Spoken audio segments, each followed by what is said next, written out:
Good evening बंधुरा তোমরা সবাই কেমন আছো আশা করছি তোমরা সবাই খুব ভালো আছো আর দেখো আমিও খুব ভালো আছি। ঘড়ির কাঁটায় বাজে এখন ঠিক সন্ধে 7:15। তো আমি মনে করলাম যে আজকে একটু সিমুই বানিয়ে নিই। তো অনেক দিন ধরে সিমুই খাওয়া হচ্ছে না, তো অনেকেই তো ভিডিও ছাড়ো তোমরা যে সিমুই তোমরা বানাও, আমি দেখি তো আমার খুব খেতে ইচ্ছা করে। তো যাই হোক, আজকে আমি দেখো তোমাদের কাছে সিমুই বানানোর জন্য চলে এসেছি। তো তোমাদের এই সিমুই বানানোর রেসিপিটা দেখাচ্ছি কীভাবে আমি সিমুইটা বানালাম। সিমুই বানানো তো কোনো ব্যাপার না, সোজা। এখন তো ভাজা সিমুই কিনতেই পাওয়া যায়। তো কেউ যদি ইচ্ছা হয় তো ওটাকে একটু ঘি দিয়েও ভাজতে পারে, আর না ইচ্ছা হলে এমনি দুধ ভালো করে ফুটিয়ে দিয়ে দিতে পারে, বুঝেছো। এবার যদি কেউ বেশি কাজু কিশমিশ খায় তারা একটু বেশি কাজু কিশমিশ দেবে, আর যারা না খায় সেরকমভাবে না দিলেও চলে।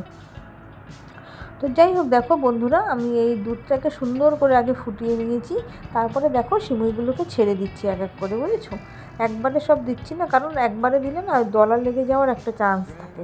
তো এই জন্য অল্প অল্প করে দিচ্ছি আর নাড়ছি, বুঝেছো। তো যাই হোক, দেখো, আর সবাই মানে তোমরা কে কী করো আমি জানি না। তো দুধটা যখন তোমরা জাল দেবে না, তখন যদি তুমি চিনিটাকে দিয়ে জাল দিয়ে নাও না, তাহলে সেটা খুব ভালো হয়, বুঝেছো। চিনিটা যদি পরে দাও তাহলে সেটা একটু কীরকম জলসা ভাব থাকে, মানে দুধ যখন ফুটবে তখন যদি চিনিটা আগে দিয়ে দাও সেটা খুব ভালো হয়।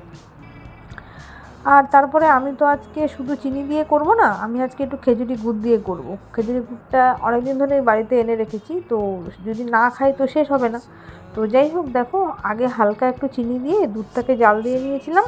তারপরে আমি ওই যখন বন্ধ করে দেবো শেষের দিকে একটু খেজুরি গুড় দিয়ে নাড়াচাড়া দিয়ে দেবো, ব্যাস আমার সিমুইটা হয়ে যাবে। বুঝতে পেরেছো? দেখো কী সুন্দর ফুটছে, দেখেছো, টকবক করে।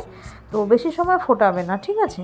তোমরা বুঝতে পারবে, সিমুই তো বুঝে পরিমাণ মতো, মানে যতটা থাকার দরকার দুধ ততটুকু থাকবে, সেরকম করে তোমরা বন্ধ করে দেবে গ্যাসটা, বুঝেছো।